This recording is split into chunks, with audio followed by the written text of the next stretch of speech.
Greetings, traveler. Hey everyone, let's take a look at the new Murloc and Beast reveals.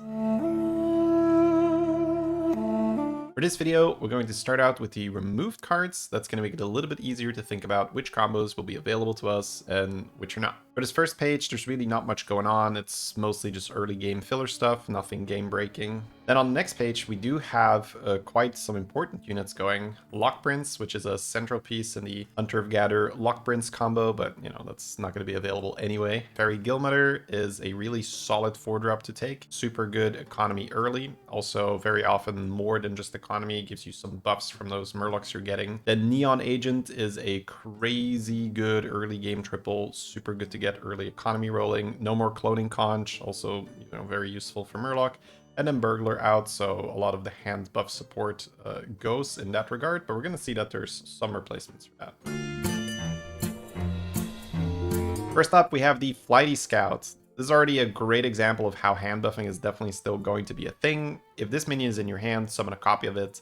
That seems so incredibly user-friendly to me. You don't need a base skill, right? Now, obviously, it's not a Bream, so it's not growing naturally if you're just playing Murlocs, but you will already have something in your hand to receive hand buffs, and it will automatically summon. So super cool. And then super worth to triple because the text is, if this minion is in your hand, summon a copy of it with double the stats. And it's a 1-drop, so for Murlocs, this is fantastic. You can just pick this up, put this in your hand. If you hit some synergy, cool, you don't need a base skill.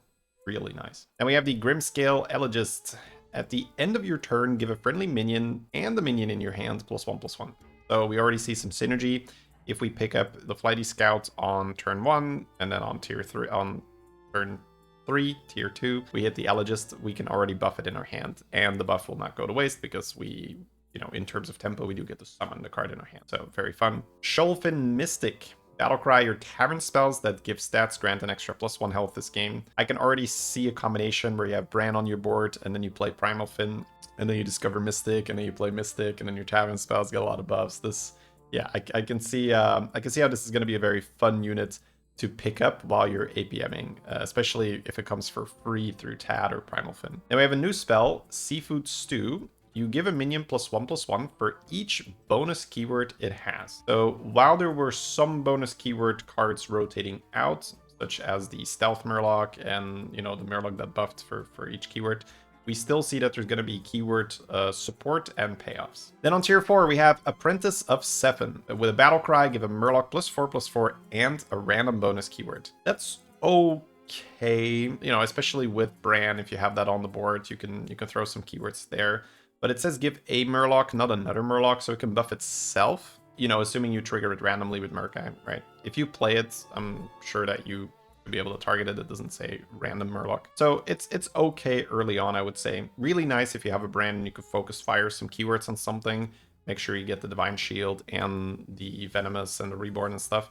And then you can also get a lot more payoff. We're going to see that Hackerfin is still in the game, so that's going to be a really good setup for Hackerfin. But if you want to trigger this randomly with Murkai, it will probably buff itself as well. And I don't know, maybe you just keep it on the board, and if it has a bunch of keywords, we're going to have to see. Gormling Gourmet.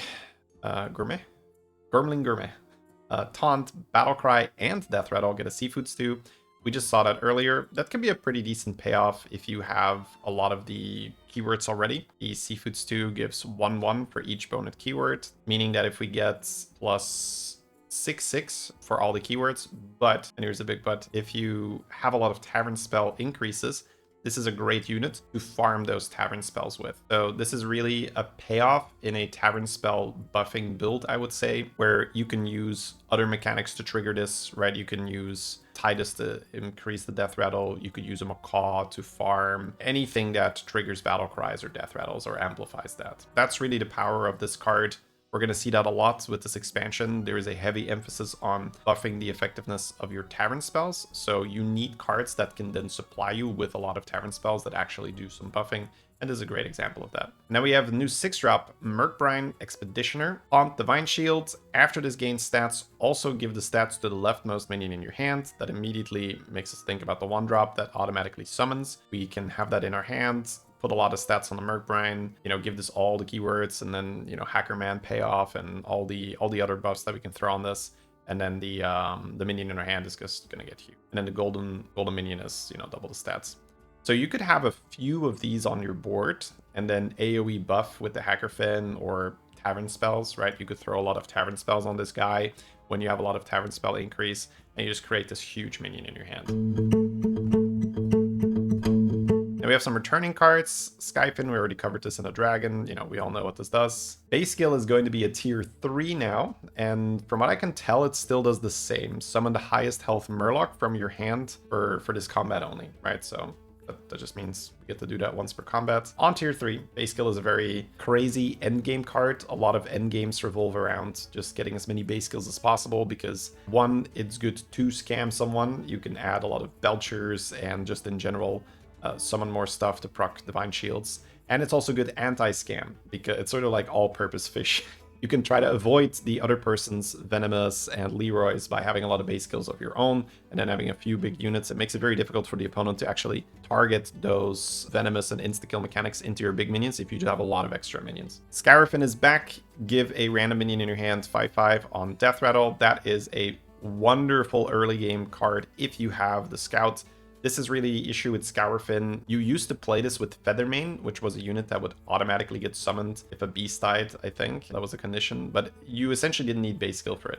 And that's usually the problem with Scourfin, is that the buffs are slightly too slow if you can't make use of them immediately. And now with the Scout, you can keep it in your hand and you can just farm your Scourfin buffs, and they're pretty much immediately useful. You don't have to keep the minion in your hand and then put it on the board and then find a new minion to hold. It's usually a big hassle because Scourfin buffs are pretty good. You could reborn this when you're Lich King. You could trigger this with Macaw. There's all kinds of little things you can do. So the 5/5 can add up really quickly. Then Begurgle is moving to tier 4 and buffs +2/+2. Sort of uneventful. Begurgle really feels like it doesn't really belong in this Murloc era anymore. This used to be a card you were looking for to AoE buff your board of Murlocs, but right now it's just like, oh, okay, I get it for free from Primal Fin. It's fine, I guess. But I mean, I really don't go out of my way to buy Begurgles from the shop very often. Ackerfin is now a tier 5, so we cannot target it with Ice. That's important, but it also buffs +3/+3 instead of +3/2. I think that's fair. We have a lot of emphasis on keywords. We have a lot of ways to farm additional keywords. The 1-drop with Battlecry that farms bonus keywords was not removed, as far as I can tell, so that should still be around. We have the new 4-drop to farm keywords, so Hackerfin should still be really important. And we're also going to see later that there's a really cool Hackerfin portrait. Murky is back, and it's back to +4/+4. I believe this was 3/3 the last time around. It's hard to keep up. Murky sort of went back and forth and nerf and buff and nerf and buff, so it was really good when it buffed for every Murloc and you just had a huge board. Then they made it +10/+10 at some point. It was, yeah, I don't know. But now Murky is +4/+4 for each other you control, so that can still quite easily be 12/12, right? Even 16/16. So yeah, not bad if you have the Bran Drakari Murkai setup. And then we've arrived at the new trinkets. For the first lesser one, we have Finley's Helmet. After each refresh, give Murlocs in the tavern +2/+2 and a random bonus keyword. So what I'm assuming this does is you refresh, and if there are any Murlocs in the tavern, they have 2/2 and an additional bonus keyword. My immediate reaction to this is this seems like a waste of a trinket pick, because I feel like the impact is too low. You can fish for the really nasty ones like Reborn Base Skill and Reborn Belcher, but that's so late, and I kind of want some advantage from my early trinkets, so I don't know. I'm not a fan. War Drum we've already covered in the Dragon one, I believe. Extra Battlecry triggers, right? You need to have a setup for that. Cliff Dive Sticker. At the end of each turn, give your leftmost minion +3/+2, improved by each Battlecry you've triggered this turn. But at the end of the turn, we get 3/2 with upside. So I'm guessing an additional +3/+2 for each Battlecry you've triggered. That can definitely add up because, you know, you can trigger quite a bit with Bran and Murkai and stuff. But early on, what is that going to do? I get +3/+2, I trigger one Battlecry, I get 6/4. I mean, I could be undervaluing this. At first glance, it seems difficult to get that much value out of it early on, and then later in the game, is this something we're going to play around? I'm not entirely sure. It's it can definitely add up, right? If you pick this early and you can get away with it, and you have a few okay plays, and you're not taking too much damage, and you get to the point where you have, let's say, Bran Drakari Murkai, then all of a sudden your lesser trinket is still quite impactful, as you're going to get a lot of additional stats on your leftmost minion. It probably seems a bit more like an investment for the late game, as opposed to something early on. Now, when I look at my lesser trinkets, I am generally looking at a payoff early on, but we also have stuff like souvenir stands and trip vouchers that are more late game investments, so we can maybe treat this the same way, where we can take this if we're strong and set up for a battle cry factory later on. Vibrant Bubble. It's a spellcraft, and it gives a Murloc 2 random bonus keywords. So the spellcraft means it comes back every turn, but the effect should be permanent, because I think on the other spellcrafts it says until the end of the turn, or until the start of next turn, or whatever it says. This one just says give a Murloc 2 random bonus keywords, and it would be unplayable if it wasn't permanent, because why would I ever want to pay 2 gold to get 2 random keywords temporarily for 1 turn, right? That's not good. So this way you can really set up a board full of Reborn, Venomous, Divine Shields. That seems really nasty. So again, this seems like a little bit more for the late game, but if you have a good setup for it, if you can already immediately get a payoff from additional keywords, like for instance, you have Scourfin and you can fish for Reborn on a death rattle, that is immediately useful. So now you're going to get twice the value. Imagine if that's a golden Scourfin and you have a Titus in your hand. That's quite some value. And then later in the game, you can really use this to make your board almost unscammable, where, you know, everything has Reborn, everything has Divine Shield. So it seems like a fun pickup if you can immediately use it. Crocheted Sungill. After your last minion dies each combat, summon the highest health minion from your hand. Now, that is important because if we go back to the Scout, Scout says if this minion is in your hand, summon a copy of it, but not summon it. So that should mean that the Scout is still in your hand and it's not locked. So you should be able to get another Scout with the Crochet. I hope I'm getting this right, but that's what I assume would happen. You could also use base skill, I suppose, to summon that Scout. I suppose this is more of a pickup if you don't have base skills, and this allows you to essentially run a base skill as an 8th minion slot where you don't actually need to have the base skill on your board. So, I mean, it's fine. If you need what it does, then it's a good pickup, right? If you have a Scout in your hand and no base skill yet, you can pick that up. Bluegill Flippers. After you cast a Tavern spell, give the leftmost minion in your hand 4/4. If you have Tavern spell generation, I guess that is fine, but it's a bit early for that. I'm not even sure early on how you can do that. So every Tavern spell, it's 4/4. Yeah, I mean, that's some generic tempo stuff. I would really need to have a very specific shop for this, or minions, and I can't even specifically think about a scenario right now where I'd be really happy to take this. Yeah, I mean, at 3 gold, it might be slightly too much. My intuition right now is that I'd rather take a cheaper trinket and level at the same turn. Because if you take this, you probably don't want to level on the same turn. You want to cast a Tavern spell or 2, so feels like it's going to be a little bit too slow. Blessing Portrait. You get a natural blessing, and at the start of each turn, get another one. Your natural blessings also affect minions in hand. So this is a setup for the Tavern spell buffs, because on its own, this isn't really that good. You get a natural blessing every turn, but because you can increase the effectiveness of Tavern spells, this can be a really nice supply of those buffs later on. So if you have a little bit of setup for it, honestly, this is like half the trinkets I say, if you have the setup for it, because that's really how trinkets work. A lot of trinkets are not very good if you can't, you know, if you don't have the prep for it. And some trinkets are amazing if you have the right board for it. So it's really conditional. You have to look at your situation and make a good judgment call. So I would say if you have a few buffs on your Tavern spells already, this is a great pickup. Then we have some returning trinkets. Nurglish Phrasebook. After you play a minion, give the leftmost minion in your hand buffs. So we see that we have that Scout. That made this a lot better, because this was usually difficult to get a payoff from, because it's difficult to already have a minion that you want to keep and the base skill, and then the minion had to be a Murloc, yada yada yada yada. So Scout made this single-handedly way better. If you have a Scout in your hand already, you can pick this up, very easily buff it, get some free tempo. Not a bad pickup if you have Scout at all. Music Box, we already know what this does. Get a Battle Cry, decent value. A little bit careful with demons in the lobby that you don't get too many self-damage battle cries. Ultra Portraits. Yeah, we know what this does. It's just good tempo, some buffs. It's fine.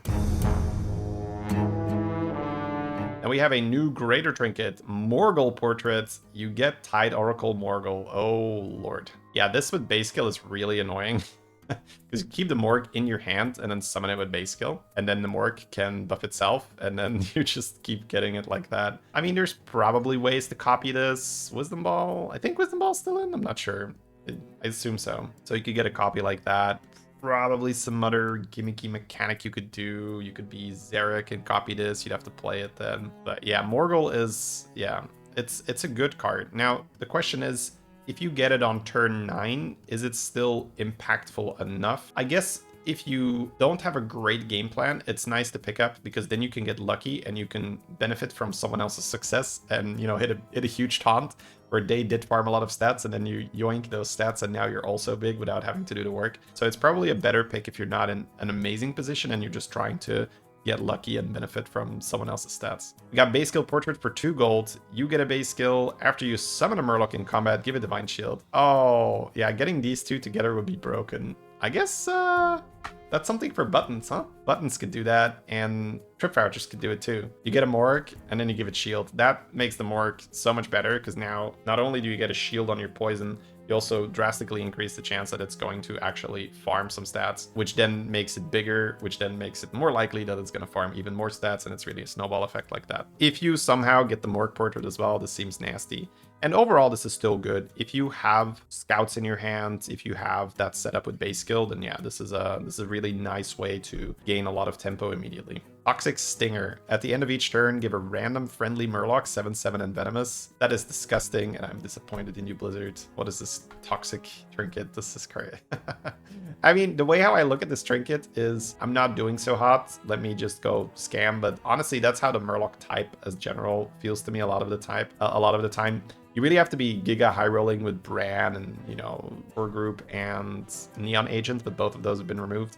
Those are really my Murloc games where I'm not scamming, where I just have all the money in the world and all the buffs. With Toxic Stinger, it's much more of a, oh, I guess I'll just make venomous base skills. So you can use Drakari. Now, I hope if for the person that picks this trinket, of course, I would never do such, you know, behavior, such toxic behavior. If you have Drakari, and you get multiple venomous per turn, it shouldn't be able to target Murlocs that already have venomous, right? It should prioritize the ones that don't have it, and then once your whole board has venomous, it'll start giving 7/7 to ones that already have venomous. So if you have Drakari, you can farm this quite easily, and you can have you know, venomous base skills, which sounds disgusting. And then the really nasty play here is that you start tripling stuff and then putting it in your hand, and then you make more venomous, and then you triple that, and then you put that in your hand, and then you just have base skills with venom, summoning things in your hand, also with venom. Like, you have a venomous base skill on the board, summoning a venomous base skill from your hand, which then summons another. Oh god, that is unethical, man. Unethical. Okay, yeah, I mean, that's how you really optimize this trinket. You put stuff on the board and then triple it, put it in your hand, and that is disgusting. In duos, this is way easier because you wouldn't have to triple it. You could just portal it to your teammate. Like, here's a venomous Murloc. I'll make some more. Here's another venomous Murloc. Yeah. Ugh. Yeah, I'm not sure if I like that being in the game, but we'll see how it goes. Oh, here we have a much more ethical and fun portrait. Hacker Fin portrait. You get a Hacker Fin, and your Hacker Fins also trigger at the end of turn. Murkai, who needs that card? I mean, it's still good to have, because if you have your Murkai next to Hacker Fin, it should trigger the Hacker Fin, and then Hacker Fin triggers on its own. So you're still gonna want Drakari and Bran and Murkai. It's just that you get additional Hacker Fin triggers, and there's upside to running multiple Hacker Fins, even if you could only trigger one before. I guess the highlight video to aim for is just like 5 golden Hacker Fins with golden Drakari, golden Bran. And then you give them keywords and they just buff each other. Oh, that is fun. Okay, I already know what I'm gonna try doing. Yeah, that seems like a ton of fun to do. Then we have Battlehorn. I think, again, we saw this with dragons, a lot of dragon battlecry synergy. Discover a battlecry minion, and then Avenge 3, you trigger a friendly battlecry. Same opinion as before. This seems clunky, seems difficult to do, but there's probably going to be some setup for it where suddenly it's amazing, right? So there's probably going to be a way to have a good Avenge board and then have one battle cry that's actually really impactful that you can keep triggering. Maybe even something like the Undead card, the Maw, and then you like make a lot of extra Undeads during the combat and you get a lot of value, because Undead could support this, right? Could run a lot of Avenge. The reason why I look at it and I'm a little bit it's because it was in Dragons and in Murlocs, and those types have a much harder time to set up good Avenge. I guess with Murlocs you have base skill and that helps a little bit, but it's not like Beast or Undead. The Avenge trinkets really feel more like Beast and Undead setups. Now we have some returning trinkets. Bronzebeard's portrait, we already talked about this. Very often you need a brand. This is a brand for 0 gold. Let's go. That's enough said. The fact that it's a type is nice, but it's just, you know, brand for 0 gold very often is just worth. Tiny Fin onesie. Start of combat, your leftmost minion gains the stats of your highest health minion in hand. This got better because we now have the scout, so it's a bit easier to have a big minion in your hand already. On the other hand, if you have a Bream, it's likely going to get bigger anyway because of all that passive buffs from Murlocs. Wind Sky Lanterns. Again, if you have something that can get 2 greater trinkets, such as buttons or trip vouchers, this with Morgul is filthy because now you can use a base skill, summon a Morgul, copy the Morgul. And that's a lot of buffing because the copied Morgul will still add buffs to your real Morgul, which means that your summons next combat are going to be a lot bigger. So this is really, yeah, really filthy if you could set that up. Belcher Portrait, same as the other one. We know what that does. It's some tempo. The small one, in my experience, is better than the big one. Relatively speaking, of course, to the position in the game, because the scaling does not really go that hard anymore once you're at this stage of the game. At this stage of the game, yeah, 14-14 is nice, but usually you can get way more than that if you're doing stuff with Bran. The caveat here is that there are some cool things you can do if you, say, trigger this with Macaw, and then your Murlocs have shields so that they can lose Venomous multiple times. Then this trinket is all of a sudden way better. So if you have a setup to do that, then you can consider this one. Other than that, I'm not. Again, right, what this feels to me is if I'm not doing well, I'm like, oh, I guess I'll just take a Belcher and I'll just scam. Then Phrasebook, the big one, really nice on Millhouse, very specifically, but Millhouse can play minions like no other. It is so easy to play Millhouse. Gallywix too, right? But Millhouse for sure, because the minions just cost 2 gold, which means that every time you play a Elemental, a Scout, a Tad, you've effectively paid 0 gold to play 2 minions. So very, very effective. And on other heroes, it can be fine. Again, if you have the Scout, you have the setup.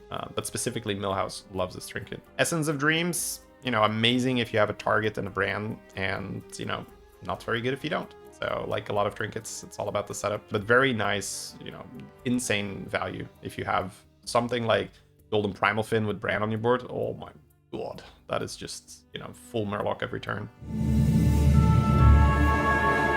Then we have arrived at the beast cards. So we're going to start with the removed ones again, because then it's going to be a lot easier to talk about combos. For instance, Goldrin is out. That is a huge piece of information that we need, because, triggering Goldrin doesn't work if he's not in, right? Then Raptor out, kind of whatever. Sporebat is a lot of value, but wasn't really that good this time around. Sporebat was really insane when it was released as a tier 3 minion, but then got nerfed and nerfed again. Chameleon out is probably good for the game. I love playing with this card, but it's not okay. It's like, let me just create this really good minion and then make 2 more of them. Yeah, that sounds balanced. So yeah, I win so many games off the back of this card, but I don't think it's very balanced. Nest Swarmer out. Yeah, this card felt awkward. A lot of the time in the Beetle setups, you didn't really have board space for this because you need to run so much support to actually buff your Beetles, because if you don't, the Beetles aren't big enough to begin with.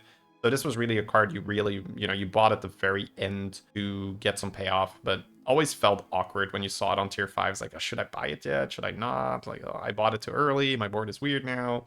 I'm actually pretty fine with them not having that in the game anymore. No more Gift Horse, no more Stomper. So yeah, we see a lot of that Stomper Goldrin package being out. That makes a lot of sense. Makes some space for new cards. And now we have the new beasts. On tier 2, we have the Sharptooth Snapper. When you have space in combat, summon a 3/1 beast and it attacks immediately. This does not trigger on its attack. It just says whenever you have space. That does mean you have to keep this minion alive. The intuition immediately is to put it first, because this feels like a thing that needs to attack to get its effect off, but it says when you have space in combat. That means we can actually, put it in the middle or put it in the back. And the moment we have 6 board slots, the 7th one will fill up with a 3/1. Basically a scallywag beast, right? It just attacks immediately. And that's really nice. It has some synergy. We're gonna see that later on, where we want to attack with stuff. And early game, this is just strong, right? You pick up a 3/3 that also pings for 3/1. That's good, right? It can have a little bit of synergy. Could have a turtle, could have a hummingbird, right? So yeah, like a nice pickup early, good setup. And then the golden one summons too. Valiant Tiger, again a setup for some synergy here. It's a 4-drop. It's Taunt, Death Rattle. That's always nice when your Death Rattles come with Taunt. Very fun. So often, stuff gets buffed randomly and then it doesn't die and then you're like, ah! So that's always nice when it comes with a Taunt. Give your rightmost beasts or 3 permanently. Seems like a really nice card to triple into early. And as I mentioned, we're going to see some synergy here. We have the Silky Shimmer Moth. After this gains attack, your Beetles have +2/+2 this game. and then it also summons a beetle. That seems amazing, right? Because you can already see what's about to happen here. You have Valiant Tiger on the board. You put the Moth as your rightmost beast, and then you have Macaw, Titus, Reborn on the Macaw. You have Hawkstrider, and all of a sudden you can trigger this tiger over and over and over and over and over, especially if you reborn the tiger too, right? If you have more than one taunt, you're likely going to get the Macaw value. That is just like buff, buff, buff, buff, buff, buff, buff, buff, buff, buff, buff, buff, buff. So the Shimmer Moth just, you know, is like +2, +2, +2, +2, +2, +2, +2, +2. And then it has Death Rattle, Summon a Beetle. And specifically for the text here, this is also really nice. This says, give your rightmost beast, which means that you can easily put the Shimmer Moth position 6 and a Titus position 7. And then by the time it's time for the Silky Shimmer Moth to die, if your Titus is still alive, you'll get 2 gigantic beetles. I mean, beetles needed some love, right? But this seems like if you can set this up properly, which shouldn't be that hard, right? You can have some really nice, yeah.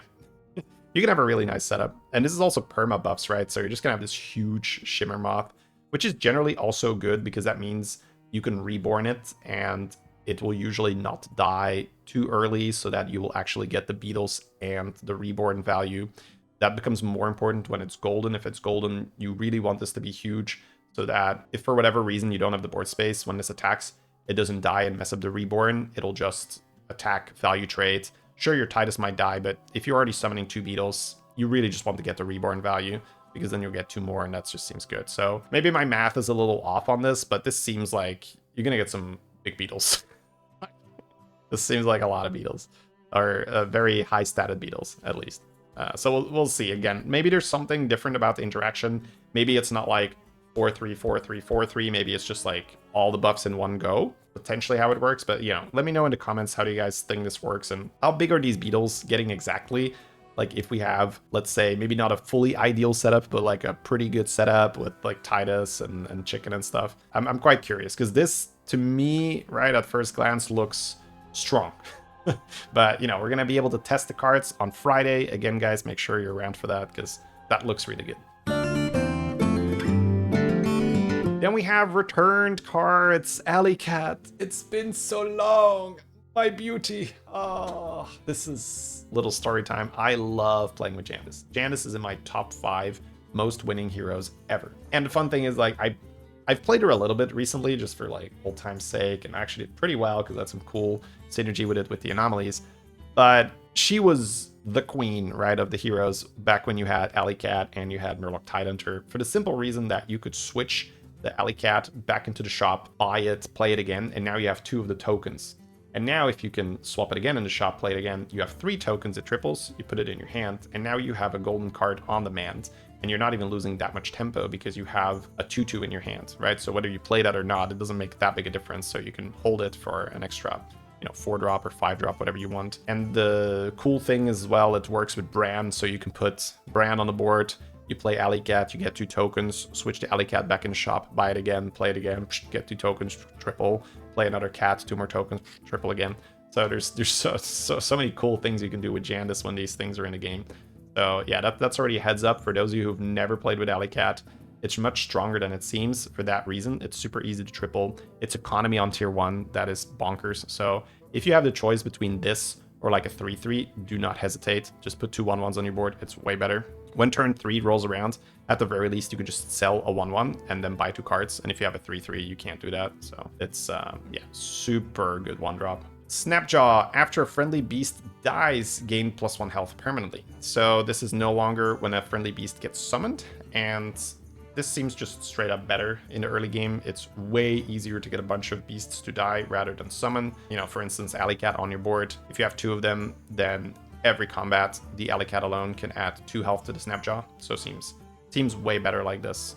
Even with Mana Saber, if you have Mana Saber on your board, sure, you're summoning 2, but those taunts are likely dying anyway, so you're getting the buff. So just seems like a really nice upgrade for Snapjaw, and will make the early game beast package way better, because we've also seen the Snapper 2-drop, the one that summons the 3/1. That seems like an amazing tavern. So, you know, ideally you start with Alley Cat on turn 1, and then on turn 3 you have Snapjaw and the other guy in the shop. You sell a cat, buy the Snapjaw, buy the new 2-drop, you summon an extra 3/1, it attacks, it dies, value. So Seems like a really strong start right now. Then Stag is going to tier 4 instead of tier 3. Whenever you summon a minion in combat, give your rightmost beast 2/2 permanently. So still the same condition here. We're buffing 2/2 every time we summon. So it seems like an amazing payoff if you started with 2 of these. If you started with 2 Sharptooth Snappers, sorry, then just picking up a Stag is insane tempo. Or even tripling into this thing seems fantastic early on, so just a lot of free tempo. Seems really good. Then returned cards, we've already talked about Blanchy coming back in the Undead one, so I'm not going to talk too much about it, but this is just in general a really cool card. Definitely don't sleep on this. There's so many. Yeah, this is a really good card to buff. So super fun card to have. Then Burrower has been changed. It is now a tier 5, but it's got an Avenge component. The death rattle is give your beast +1/+1. And in the Avenge is improve this by 1/1 permanently. Now, my immediate thing to think about is if you reborn this, is it back to 1/1, the second one? I would assume so, right? That the first half would have the effect, but maybe not, right? So that's already an interesting question. The thing that pops to mind when I'm looking at this card is that it's a little bit awkward because you need to have a lot of units in the front to feed the Avenge. And then by the time it death rattles, there's nothing left to buff. So you have to really milk this. You have to go full greed. And then at some point you put it in the front and then you're kind of sad that it's not growing anymore. So, but I mean, in the right situation, right? If you have the Mana Saber start, if you already have the Sharptooth start, if you're already playing with Stag and stuff, then yeah, I mean, I can see picking this up. This might also be way stronger than I'm giving it credit right now for, because I can see this getting out of control really quickly. Even though it's a bit awkward, that might not matter. If you can just get enough value and you just say, oh, this is now a lot of buffs. One thing that's important to note that this isn't just like an insane Goldrin though, because this says give your beasts 1/1. Goldrin says your beasts are or have 4/4 until the end of combat. So that's a very important distinction to make, because the wording on this should mean that whenever you summon, let's say beetles, those beetles don't have this buff, right? This is sort of a one and done. It dies, then it buffs, and that's a snapshot of what's on your board, and anything that comes after that is not gonna get the buff. I'm gonna give this the potential to really surprise me, because anything that you can farm up like this can become pretty annoying to deal with. So again, in the right setup, if you have a good Avenge setup, you triple into this early, why not give it a shot? Now we have new Trinkets. We have Beetle Band, Avenge 5, summon a 2/2 Beetle, give it Taunt. Man, that seems like a lot of fun. It's gonna be so bad in the early game. So you really need to have a wonderful setup for this early, because Avenge 5 to get a 2/2 Beetle, bleh. But if you already have some Beetle buffs, if you already have a board that could trigger this twice, nice. So again, highly situational. Now we have Macaw Portrait, which is definitely not situational. For 2 gold, you get a monstrous Macaw, and your Macaws from this point on also trigger your leftmost battle cry. So that seems very easy to suddenly make that good, because you don't even need a battle cry on your board. If you want to get value from this, you could just have a death rattle you want to trigger, and you already have a Macaw, now you have an extra Macaw, then you can just get more value later. This seems just amazing, right? They also trigger your leftmost battle cry. So I'm assuming that means they will trigger the death rattle and the battle cry. If it's now suddenly is one or the other, that's not so good. But if it triggers both, that's giga value. Yeah. Any kind of battle cry, and even if it's just the battle cry, you could have something like Shell Collector on the board and just farm coins like this, which is great. Early money is amazing. So regardless, this seems like a great portrait to take early. Then Unholy Sanctum, we already talked about this in the Undead one. Whenever you trigger a death rattle, give your rightmost minion 3/3 permanently. Thought about some of the cards that we had already revealed, and there is a death rattle summon automaton magnetic. So I'm wondering if we can abuse that and have Macaw have a mech and just have a ton of those death rattle magnetics on there, and then we attack with the Macaw, and would it trigger it for every death rattle, just like tick tick tick tick tick tick? Because that would be a ton of buffs. That's how old Gulakabra worked, right? So if that is the case, there is some potential for shenanigans with that for sure, because you can milk that one minion, right? Because you can have multiple Macaws, you can have Reborn on the Macaw, you can have Titus to trigger those over and over. So yeah, curious if that's going to work or not. Bird Feeder, again, we talked about this already. Okay if you have a lot of stuff to feed the Avenge with for some tempo, but not my preferred trinket. Wicked Tome, Avenge 4. Again, this is nice to farm your Tavern spells if you have all the tokens on the board, right? If you don't, then you shouldn't really consider this. You definitely want this to trigger twice, right? At the very minimum when you take it, right? And then later on 3 times, maybe even 4 times if a really good game. Then we have Deathly Black Tree, this one, it's always like a little bit for me. I never have great results for it, but if you have a very specific death rattle to farm, then it's fine. But if you don't and you need to discover a good one with this, I don't really like it. Talisman, same deal here. It's decent tempo, right? I don't mind taking this one as much as I would mind the greater one. The lesser one, sometimes you just need some tempo to get by, but the greater one, I would want something more impactful. Fish of N'Zoth, on the other hand, is amazing. So much potential for this thing. Super happy, especially since eyes exist as well. Eyes on fish is such a cool thing to do, and you can reborn it, and you know. No more Chameleon, which is sad, because that's one of my favorite plays. You have golden fish, and then you copy it, and you have 3 golden fish on your board. But we'll find other ways to get some cool N'Zoth games going. Big Bird Feeder, same deal. It's gonna be really good tempo though. I'm gonna take that back. So when you have the setup with all the beetles and you're farming, getting +4/+4 over and over and over again, at that stage of the game, you can more easily get a lot of minions to die. Now, this will fall off where it's only 4/4 and it won't improve, and other people will be scaling. But on the turn you take this, you will make some people unhappy, where you will just deal so much damage to them because you're getting +4/+4/+4/+4/+4/+4. And that's very difficult to deal with, because a lot of people just spent money on a greater trinket, and a lot of those greater trinkets require some time for a payoff. Bird Feeder doesn't. So this seems like a good pick if you're having a bad game and you just need to not go bottom 4, and you just want to try the top 4 and you play around this. It seems really hard to win the game off this though. All-purpose kibble. Okay, this is some synergy for the 2-drop that attacks immediately. Whenever a friendly beast attacks, give it 2 attack and then permanently improve this. So this is going to eventually make your beasts just attack for like +100 damage. So yeah, if you have those 2-drops, maybe even 2 of them to farm and you can stabilize, that's going to be a little bit like Exodia Pirate-esque, where now you're summoning these very high attack beasts. You know, could work with beetles, could work with a lot of other beast stuff where you have the death rattles. So I'm curious about how fast this scales. This seems good. This seems fun, but could be too slow. Wicked Tome, that's the upgraded one. You now get +1/+1 instead of just attack. Taking the farm trinket around turn 9 is scary. You definitely need to have a good setup in the tavern spells already. You can't, at least not from what I can tell, on turn 9 decide I have +0 buffs on my tavern spells, I have no setup.